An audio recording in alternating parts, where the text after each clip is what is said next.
saya Tesalonika Dulce Maria Senewe dengan NIM 2214201181 kelas A5 Fakultas Keperawatan semester 4. Dengan tujuan pembuatan video ini untuk memenuhi tugas ujian tengah semester mata kuliah Keperawatan Kesehatan Reproduksi dengan dosen pengampu Enci Nurse Michelle Khairupan Eskep MKes. Kita akan membahas tentang pencegahan diabetes mellitus dan hiperemesis gravidarum pada ibu hamil.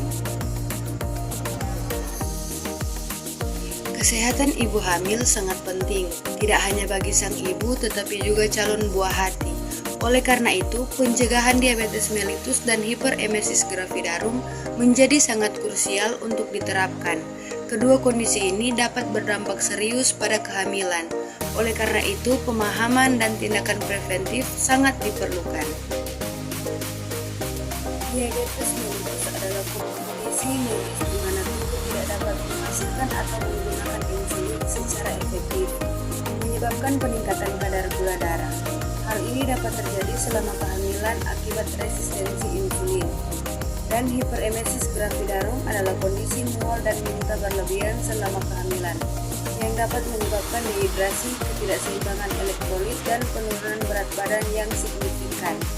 Faktor risiko untuk diabetes mellitus dan hiperemesis gravidarum mencakup usia, riwayat keluarga, obesitas, dan kondisi medis lainnya. Hormon kehamilan juga dapat memicu kedua kondisi ini. Dampak diabetes mellitus dan hiperemesis gravidarum pada ibu dan janin. Dampak pada ibu dapat meningkatkan resiko komplikasi pada ibu hamil seperti preeklamsia, hipertensi, dan infeksi. Dampak pada janin beresiko mengalami makrosomia, hipoglikemia, cacat bawaan, dan kematian janin. Karena itu pentingnya deteksi dini. Pemantauan rutin selama kehamilan penting untuk mendeteksi dan mengelola diabetes mellitus serta hiperemesis gravidarum secara dini. Pemeriksaan dan screening diabetes mellitus dan hiperemesis gravidarum pada ibu hamil secara rutin sangat penting untuk mendeteksi diri adanya diabetes mellitus dan hiperemesis gravidarum. Hal ini mencangkup pengumpulan riwayat kesehatan, pemeriksaan gejala, serta serangkaian tes laboratorium seperti tes glukosa darah dan urin. Pemantauan berkala selama kehamilan juga perlu dilakukan untuk memastikan kondisi ibu dan janin tetap optimal. Gaya hidup sehat untuk pencegahan diabetes mellitus dan hiperemesis gravidarum. Yang pertama, pola makan seimbang, mengonsumsi makanan bergizi dengan porsi tepat seperti sayuran, buah-buahan, karbohidrat kompleks, dan protein rendah lemak. Yang kedua, aktivitas fisik teratur, melakukan olahraga ringan hingga sedang secara rutin seperti jalan kaki, berenang, atau yoga untuk menjaga berat badan dan sensitivitasnya insulin. Yang ketiga, manajemen stres, mengelola stres melalui teknik relaksasi, meditasi, atau hobi yang menyenangkan untuk mencegah peningkatan hormon yang dapat mempengaruhi metabolisme.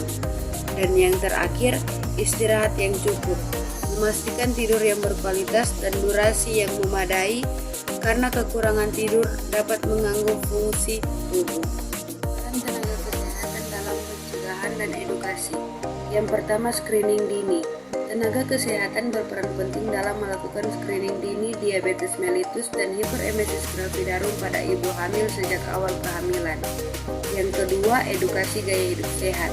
Memberikan edukasi kepada ibu hamil tentang pentingnya menjaga pola makan, aktivitas fisik, dan manajemen stres untuk mencegah komplikasi. Yang ketiga, pemantauan rutin.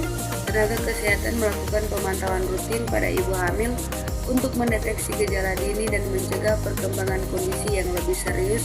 Dan yang keempat, kolaborasi multidisiplin. Mereka berkolaborasi dengan berbagai profesi seperti dokter, ahli gizi, dan bidan untuk memberikan perawatan komprehensif bagi ibu hamil. Pencegahan diabetes mellitus dan hiperemesis gravidarum pada ibu hamil sangat penting untuk menjaga kesehatan ibu dan janin. Beberapa rekomendasi kunci yaitu pemeriksaan rutin, penerapan gaya hidup sehat, dan peran aktif tenaga kesehatan dalam edukasi dan konseling. Bingung mau kuliah di mana? Kuliah di Unpi aja. Terletak di Jalan Walter Monginsidi 6 nomor 129 lingkungan 2 Bahu Manado. Kampus Unpi didirikan pada tanggal 2 Oktober tahun 2000. Kampus Unpi mempunyai 6 fakultas, yaitu yang pertama Fakultas Keperawatan, Fakultas Pertanian, Fakultas Ilmu Sosial dan Ilmu Politik, Fakultas Hukum, Fakultas Teknik dan Fakultas Sastra. Info selengkapnya bisa dilihat di media sosial Unpi.